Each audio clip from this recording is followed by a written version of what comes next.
السلام علیکم ورحمۃ اللہ وبرکاتہ۔ الحمد للہ وحدہ والصلاة والسلام علی من لا نبی بعدہ، اما بعد اعوذ باللہ من الشیطان الرجیم، بسم اللہ الرحمن الرحیم۔ یا ایھا الذین آمنوا اطیعوا اللہ واطیعوا الرسول، وقال النبی صلی اللہ علیہ وسلم ادوا زکاة اموالکم او کما قال علیہ الصلاۃ والسلام۔ برادران اسلام، معزز سامعین کرام، اللہ تبارک تعالیٰ کا بہت احسان اور کرم اور فضل ہے کہ اللہ تعالیٰ نے ہم سب کو ایمان جیسی بڑی نعمت عطا فرما رکھی ہے، اور اللہ تعالیٰ نے دوسری بڑی نعمت آزادی کی شکل میں عطا کی ہے۔ ایمان اور آزادی، یہ دونوں نعمت بہت بڑی نعمت ہے۔ اگر ایمان کے بارے میں پوچھنا ہو تو ایسے آدمی سے جو قبر میں پڑا ہوا ہے اور ایمان نہیں لایا تھا، ان کے بارے میں پوچھئے، وہ ایمان کی حقیقت بتائے گا اور ایمان کی اہمیت بتائے گا۔ اور آزادی کے بارے میں پوچھنا ہو تو جموں کشمیر کے مسلمانوں سے، ملک شام کے مسلمانوں سے، برما کے مسلمانوں سے، اور ایسے مسلمان جو ہر طرف سے جکڑا ہوا ہے، قید میں ہے، صعوبتیں برداشت کر رہا ہے، پریشانیوں میں مبتلا ہے، ایسے مسلمانوں سے جا کے پوچھئے آزادی کتنی بڑی نعمت ہے، وہ آپ کو بتائیں گے کہ آزادی سے بڑھ کے دنیا میں کوئی دولت نہیں۔ اور ایسے پرندہ سے جا کے پوچھئے جس کو پنجرے میں بند کر دیا گیا ہے اور وہ اپنی خواہش کے مطابق باہر نہیں گھوم پاتا۔ تو آزادی کی نعمت اللہ نے ہمیں دے رکھی ہے، یہ بہت بڑی نعمت ہے، اس پر اللہ تعالیٰ کا شکریہ ادا کرنا چاہیے۔ اللہ کے نبی صلی اللہ علیہ وسلم نے 3 چیزوں کو قسم کھا کر بیان فرمایا اور فرمایا کہ اس کے علاوہ 2 چیزیں میں بیان کروں گا، اس کو محفوظ کر لینا، یاد کر لینا، اس کو نوٹ کر لینا، دوسرے الفاظ میں یہ کہیے اس کو لکھ لینا۔ ایک بات جو قسم کھا کر آپ نے بیان فرمائی وہ یہ ہے کہ اے ایمان والو، اللہ کی قسم کھا کر میں کہتا ہوں کہ جو اپنے مال صدقہ کرتا ہے، اللہ تعالیٰ اس کے مال میں کبھی کمی نہیں آنے دیتا ہے۔ صدقہ کرنے سے مال کبھی گھٹتا نہیں ہے، کم نہیں ہوتا، اس میں اضافہ ہوتا ہے۔ اور دوسری چیز کی قسم آپ صلی اللہ علیہ وسلم نے کھائی اور بات بیان کی، وہ بات یہ ہے، آپ صلی اللہ علیہ وسلم نے فرمایا کسی پر اگر ظلم ہو رہا ہو اور وہ اللہ کے لیے صبر کر لیتا ہے تو اللہ تبارک تعالیٰ ان کی عزت، ان کے شان کو بڑھا دیتا ہے، ان کو ذلیل نہیں ہونے دیتا۔ جس پر ظلم ہوا ہو اگر وہ صبر کر لیتا ہے، اللہ پر اس چیز کو چھوڑ دیتا ہے، تو اللہ اس سے بہتر انتقام لینا جانتے اور اللہ ان کی عزت کو بڑھا دیتے۔ اور تیسری چیز کو اللہ کے نبی صلی اللہ علیہ وسلم نے قسم کھا کر بیان کی، وہ یہ ہے، آپ نے فرمایا جو دوسروں کے سامنے ہاتھ پھیلا کر کے مانگتا ہے وہ آدمی کبھی بھی خوشحال زندگی نہیں جی سکتا، ہمیشہ فقر و فاقہ کی زندگی مبتلا ہوگا، اور فقر کی ہمیشہ اسے ڈر اور خوف لگا رہے گا، چاہے وہ مکان پیسے سے کیوں نہ جمع کر لے، مکان کو چندہ کر کر کے مکان کو پیسے سے کیوں نہ بھر لے، اس کے باوجود اس کے سینے میں فقر کا ڈر ہمیشہ لگا رہتا ہے۔ اسی لیے آپ نے دیکھا ہوگا جس کو مانگنے کی عادت ہو جاتی ہے چاہے اس کے پاس مکان ہو، دکان ہو، کھیتی ہو، کھلیان ہو، ہر چیز کا ویوستھا ہو، اس کے باوجود وہ مانگنے سے باز نہیں آتا۔ ایک مرتبہ مسجد کے گیٹ پر دیکھا ایک آدمی کو، وہ برابر مانگنے کے لیے آتا تھا، وہ ادھر ہاتھ بھی پھیلا رکھا ہے اور ادھر موبائل فون لگا رکھا ہے کان میں کہ ہم آ رہے ہیں پیسہ لے کر کے، 4 کو مزدور کو پیسہ دے دیں گے، پیسہ کا ہم انتظام کر رہے ہیں۔ تو ادھر مانگ رہا ہے اور ادھر مزدوری کو دینے کی بات کر رہا ہے۔ تو اس سے کیا سمجھ میں آیا؟ کمی اس کے پاس کوئی کسی چیز کی نہیں ہے، کھیت ہے ان کے پاس، سب کچھ ہے، لیکن مانگنے کی جو عادت ہے یہ بہت بری عادت ہے۔ آپ صلی اللہ علیہ وسلم نے فرمایا کہ جن کے پاس استطاعت ہو، صلاحیت ہو، طاقت ہو، مال ہو، گزارا کے لیے ان کے پاس وسائل ہو، اس کے باوجود بھی اگر وہ مانگتا ہے تو ایسا آدمی جہنم کے خوراک کو اکٹھا کر رہا ہے۔ وہ کیا کر رہا ہے؟ اپنے پیٹ کے لیے جہنم کے خوراک کو وہ اکٹھا کر رہا ہے۔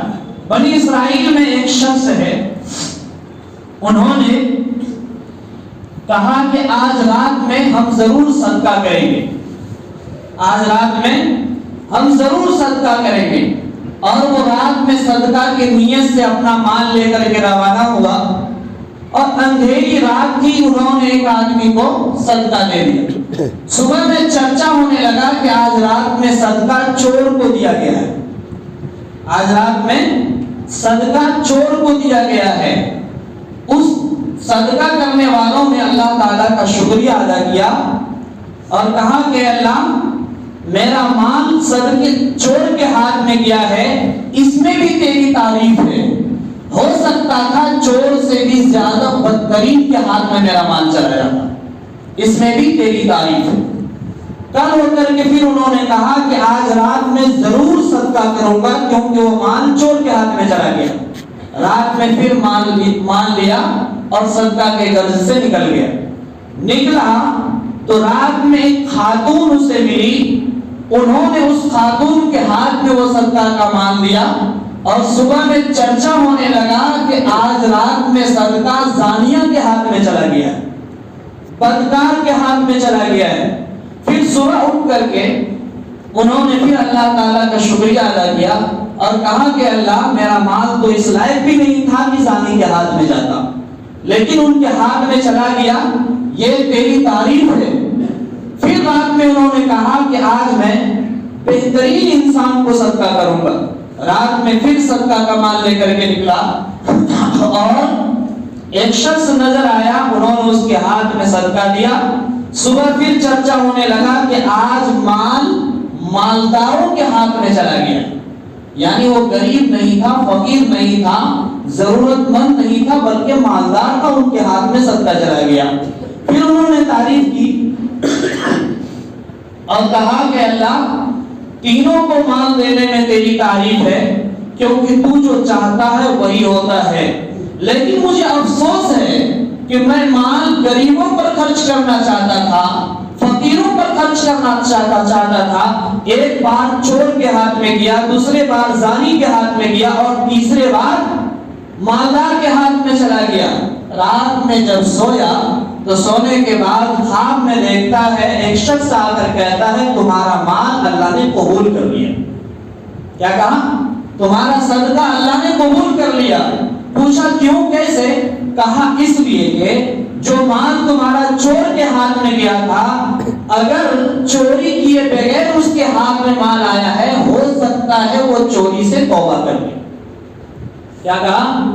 کہ وہ چوری کرنے کے لیے ڈاکہ ڈالتا تھا، دوسرے کو مارتا تھا، دوسرے کی دکان لوٹتا تھا، گھر لوٹتا تھا، اور آج بغیر محنت کیے ان کے ہاتھ میں صدقہ کا مال گیا ہے، ہو سکتا ہے وہ چوری سے توبہ کر لے اور وہ سمجھ جائے، ہمارے سالہ کرنے پر اتر جائے، اللہ نے اس لیے تمہارے مال کو قبول کر لیا۔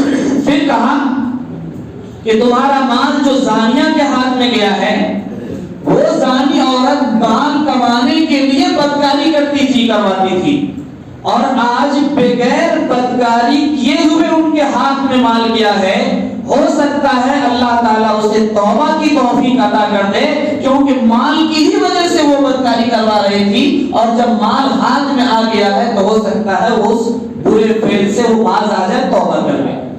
اور تیسرا آدمی جو مالدار کے ہاتھ میں گیا ہے، انہوں نے کہا کہ مالدار آدمی کو ہمیشہ دل کے اندر یہ خواہش رہتی ہے کہ اور مال جمع ہو جائے، کیا ہو جائے؟ اور مال جمع ہو جائے۔ تو لہذا جب مالدار کے ہاتھ میں گیا ہے، جو کبھی صدقہ خیرات نہیں کرتا تھا، آج ان کے دل کے اندر یہ شوق ہوگا کہ وہ بھی صدقہ کرنا شروع کر دے، وہ بھی کیا کرے گا؟ صدقہ کرنا شروع کر دے گا۔ تو لہذا دیکھیے پچھلے جمعہ ہم نے اعلان کیا تھا کہ مسجد میں کام چل رہا ہے، اس لیے خیر کے کام میں مسجد کے لیے آپ لوگ بڑھ چڑھ کر کے حصہ لیجیے۔ اللہ تبارک تعالیٰ آپ کو بھرپور تعاون کرنا فرمائیں گے، اللہ آپ کی زندگی میں خوشحالی عطا فرمائیں گے۔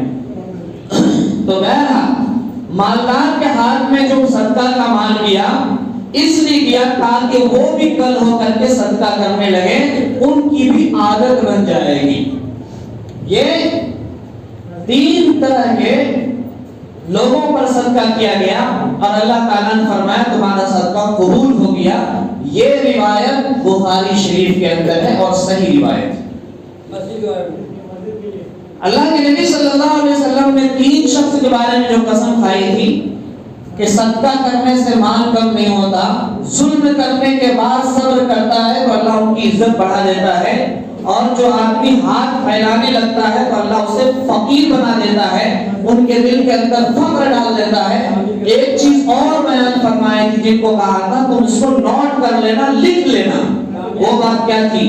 وہ بات یہ تھی، آپ صلی اللہ علیہ وسلم نے فرمایا، غور سے سنیے گا، آپ صلی اللہ علیہ وسلم نے فرمایا کہ ایک وہ شخص جس کو اللہ مال بھی دیا ہو اور علم بھی دیا ہو، جس کو اللہ تعالیٰ مال بھی دیا ہو اور علم بھی دیا ہو، اور اپنے علم کے مطابق اس مال کو اللہ کے راستے میں خرچ کرتا ہو، تو اللہ تبارک تعالیٰ قیامت کے دن بہت اعلیٰ مقام اسے عطا فرمائیں گے۔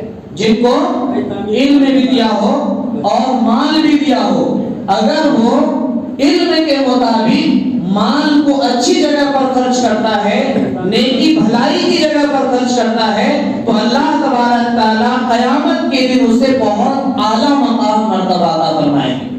اور دوسرا آدمی وہ ہے جسے علم تو دیا گیا لیکن مال نہیں دیا گیا، علم ان کے پاس بہت ہے لیکن مال نہیں ہے۔ وہ آدمی یہ تمنا کرتا ہے کہ اللہ جس طرح سے وہ مالدار آدمی تیرے راستے میں خرچ کرتا ہے، میرے پاس علم ہے لیکن مال نہیں ہے، اے اللہ اگر مال میرے پاس آ جائے تو میں بھی اپنے مال کو اس نیک آدمی کی طرح خرچ کروں۔ تو اللہ تبارک تعالیٰ قیامت کے دن جب وہ بندہ مرے گا تو جتنا اجر جتنا ثواب اس مالدار کو مال خرچ کرنے کی بنیاد پر عطا کیا ہے، قیامت کے دن اس کے تمنا کرنے کی وجہ سے اس کو عطا کرے، وہ اجر عطا فرمائیں گے۔ اور تیسرا آدمی وہ ہے جس کو اللہ تعالیٰ نے علم تو نہیں دیا لیکن مال بہت دیا ہے، مال کی بھرمار ہے، اور اس مال کو وہ صحیح جگہ پر خرچ نہیں کرتا ہے بلکہ واہیات، خرافات، فضول خرچی، ہر گناہ کی جگہ پر اس مال کو وہ خرچ کرتا ہے، جس کی بنیاد پر زمین کے اندر وہ فساد برپا کر رہا ہے۔ ایسا آدمی قیامت کے دن اللہ کے سامنے کھڑا ہوگا تو سب سے بدترین انسان وہ ہوگا، سب سے بدترین انسان ہوگا۔ اور چوتھا آدمی وہ ہے جس کو نہ علم دیا گیا نہ مال دیا گیا، وہ آدمی تمنا کرتا ہے کہ جس طرح سے یہ آدمی جن کو نہ علم دیا بلکہ مال بہت دیا ہے اور اس مال کو ہر بھلائی کے راستے میں خرچہ کر رہا تھا، اگر میرے پاس مال ہوتا تو اسی طرح سے ہم بھی خرچ کرتے، جس طرح سے وہ مالدار غلط جگہ پر اپنا مال خرچ کرتا تھا، اگر میرے پاس مال آ جاتا تو ہم بھی اسی طرح سے خرچ کرتے۔ تو کل قیامت کے دن جب یہ دونوں شخص کھڑا ہوگا تو وہ مالدار جو غلط جگہ پر پیسہ خرچ کرتا تھا، اور دوسرا وہ آدمی جس کے پاس مال نہیں ہے لیکن تمنا تھا کہ ہم بھی غلط راستے میں خرچ کرتے، دونوں کا درجہ قیامت کے دن برابر ہوگا اور دونوں کا انجام سب سے بدترین ہوگا قیامت کے۔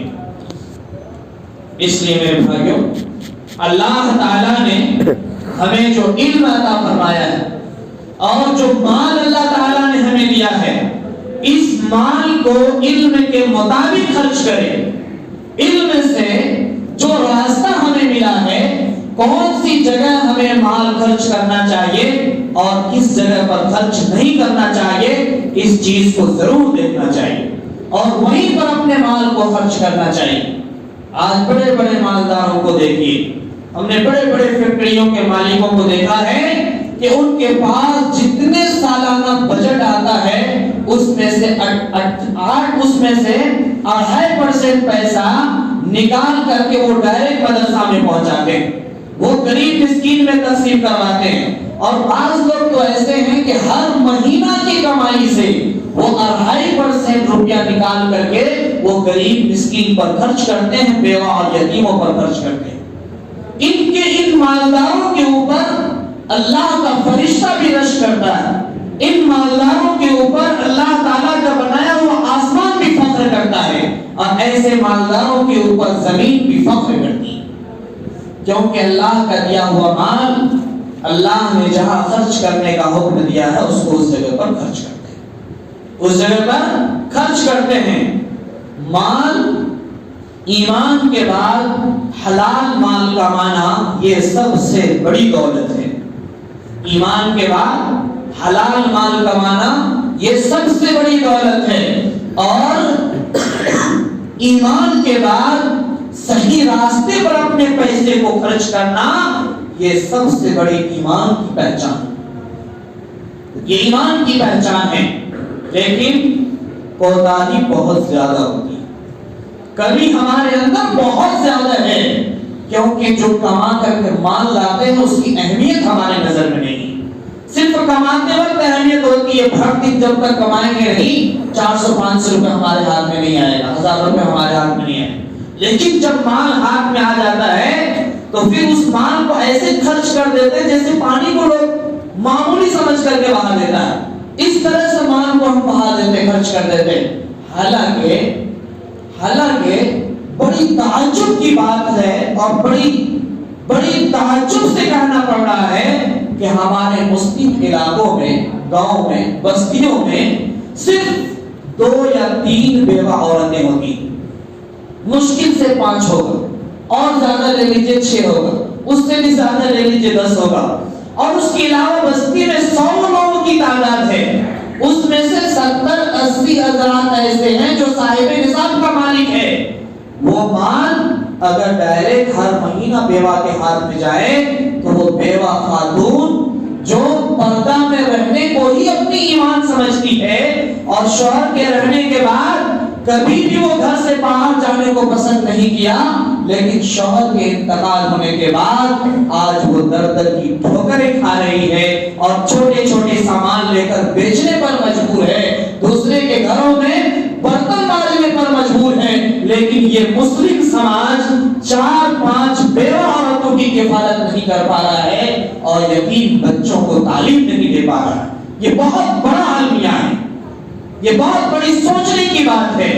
پوری بستی مل کر 2-4 بیوہ کو نہیں کھلا سکتے، پورے بستی مل کر 2-4 بچے یتیم کی پرورش نہیں کر پا رہے ہیں، اللہ کا عذاب کیوں نہیں آئے؟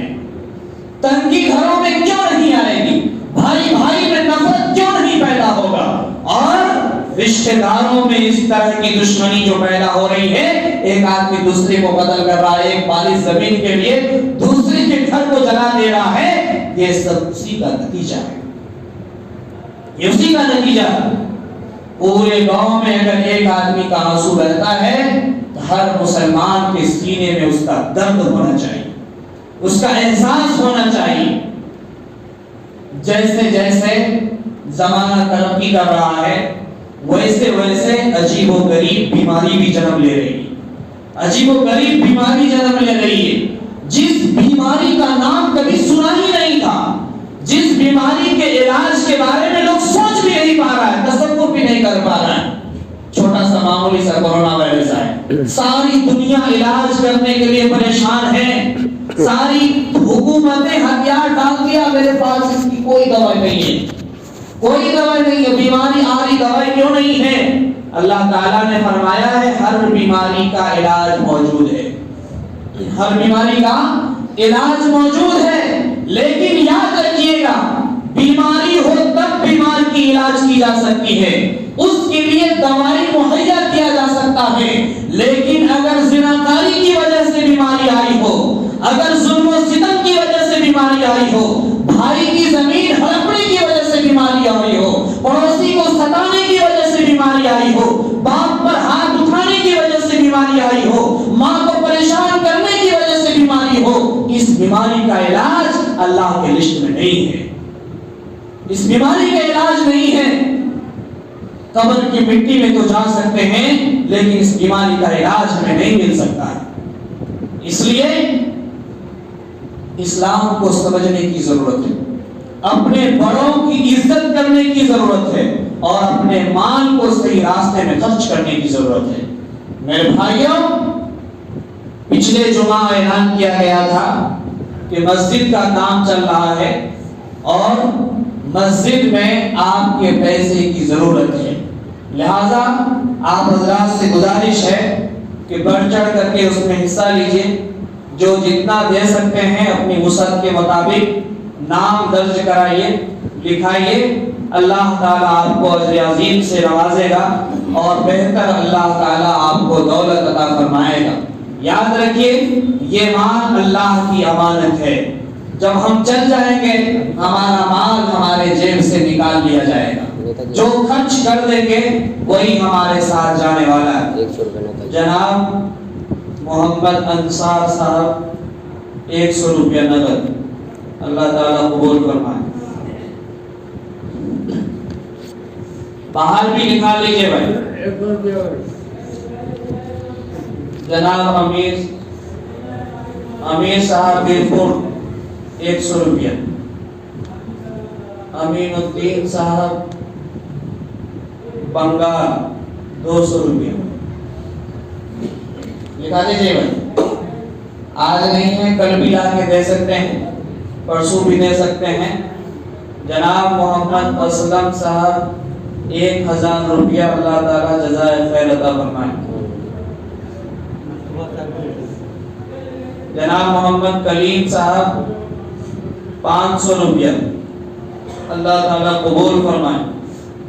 جناب سہراب عالم صاحب 500 روپیہ۔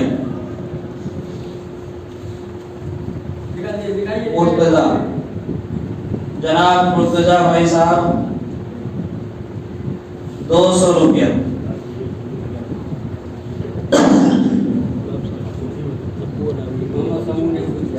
جناب ماسٹر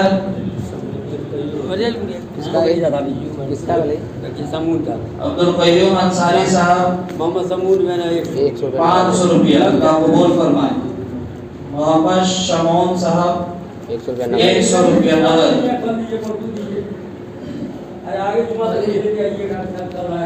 جناب شمس الدین صاحب 500 روپیہ نقد، اللہ جزائے خیر عطا فرمائے۔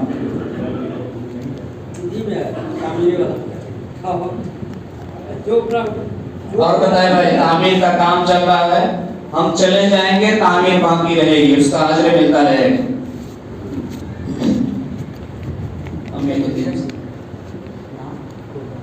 قربان گھر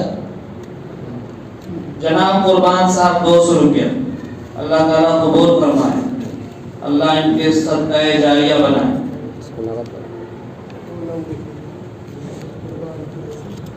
محمد قربان قریشی 100 روپیہ۔ جناب محمد موسیٰ صاحب 500 روپیہ۔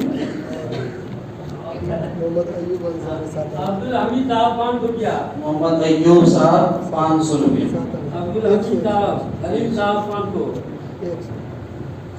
جی عبد الحلیم خلیل عبد الحلیم صاحب 500 روپیہ. اور لکھا ہے بھائی اسلم صاحب کا نام کر دیجیے, نقد کر دیجیے. بولیے بولیے آپ بولیے. اسلم ارے آگے جمعہ تو روڈ سیمنٹ اس کو آپ کام پڑے گا. آج ہم جو دینا دیجیے.